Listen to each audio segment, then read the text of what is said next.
Hi, I'm Lizzie and I work for Swoop Antarctica. I've just got back from an amazing trip to the Antarctic Peninsula on board the Fridtjof Nansen.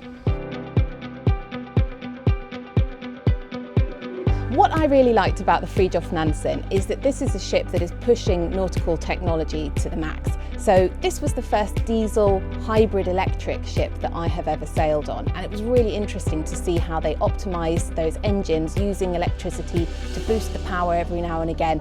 And what that does is it really helps optimise fuel consumption and reduces carbon emissions and fuel consumption by up to 20%, which is really fantastic.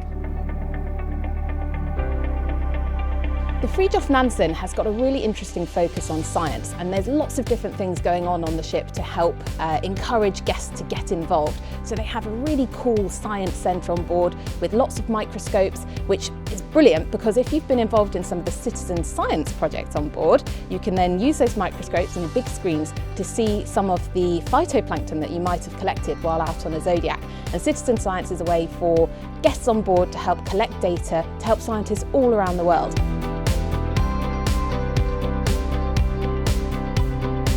The other thing that I thought was really fun on this ship was it's not just about the expedition side. There's lots of places to relax if you just want to soak it all up, whether that be in the sauna, which has an amazing big window so you can look at the icebergs while you're roasting away, or if you fancy being outdoors and having that nice sort of combination of the simmering bubbles of the jacuzzi and then the cold, fresh Antarctic air on top. There are 2 jacuzzis out on deck as well as a swimming pool. So out of back of deck 10, that's the place to be. On a more personal note, as somebody who spends most of their time in Antarctica out on deck, if I'm not on a landing, you'll find me out on the deck. So it's really important to me to have good deck space. And being quite a large ship, Fridtjof Nansen has got lots of places to go. So for me, deck 7, right out on the bow, was the perfect spot. And because they're often using that electric power as well, the ship is really silent moving. So we had amazing times just listening to the blows of whales all around us from that perfect position, with that perspective being able to get that view down from the bow.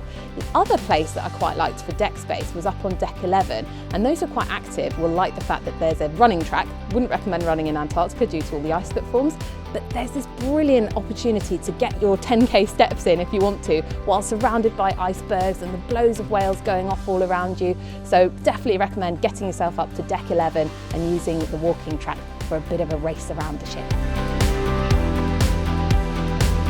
I also really like the fact that this ship has got quite a lot of choice in terms of food. As a bit of a picky eater, sometimes on expedition ships I get a bit fed up of having to go to the same restaurant every night and having big 3-course meals.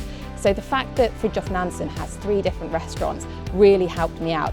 So they have an option for sort of buffet, then they have a fine dining option for those who want something a bit more elaborate, but my favourite spot was at Fredheim. They had a more diner style option with some light bites and the Nutella waffles. Oh my goodness, after being out on deck freezing for hours at a time watching whales, it was just this hot, chocolatey, gooey deliciousness, and it was a perfect way to end the day.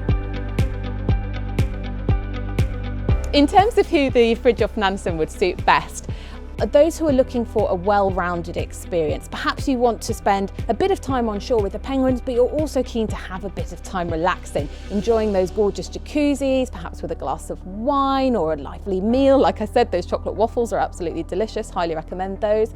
But it's really good for people who want a little bit of everything. So you want some time off the ship, but also some time enjoying the lectures from the expedition team. There are some really fantastic history lectures on board, but also just time to enjoy all the space on board the ship, get out on those deck spaces. There's even some interesting structures for an outdoor gym for those who like to get a bit of a workout while they're travelling.